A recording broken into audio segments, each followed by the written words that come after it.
the American people have witnessed what is the greatest failure of any presidential administration in the history of our country. And here are the facts. 210,000 dead people in our country in just the last several months. Over 7 million people who have contracted this disease. 1 in 5 businesses closed.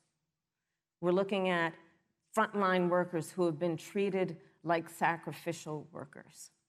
We are looking at over 30 million people who in the last several months had to file for unemployment. And here's the thing.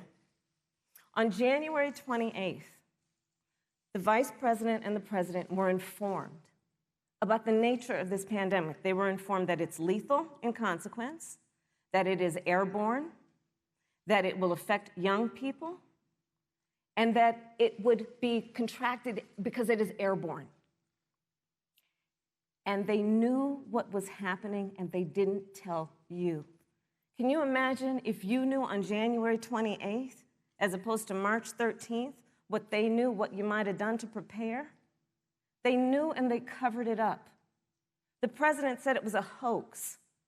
They minimized the seriousness of it. The president said, you're on one side of his ledger if you wear a mask, you're on the other side of his ledger if you don't. And in spite of all of that, today they still don't have a plan. They still don't have a plan. Well, Joe Biden does. And our plan is about what we need to do around a national strategy for contact tracing, for testing, for administration of the vaccine, and making sure that it will be free for all.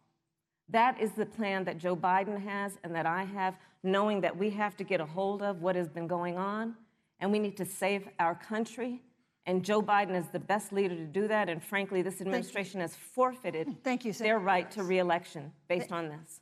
Whatever the vice president is claiming the administration has done, clearly it hasn't worked. When you're looking at over 210,000 dead bodies in our country, American lives that have been lost, families that are grieving that loss. And you know, the vice president is the head of the task force and knew on January 28th how serious this was. And then thanks to Bob Woodward, we learned that they knew about it. And then when that was exposed, the vice president said, when asked, well, why didn't y'all tell anybody? He said, because the president wanted people to remain calm. Well, let's get no, but Susan, this is important. I want to add, Mr. Vice President, I'm speaking. I'm speaking. Yeah, you can have 15 more seconds, and then we'll give the Vice President a chance to respond. So I want to ask the American people, how calm were you when you were panicked about where you're going to get your next roll of toilet paper?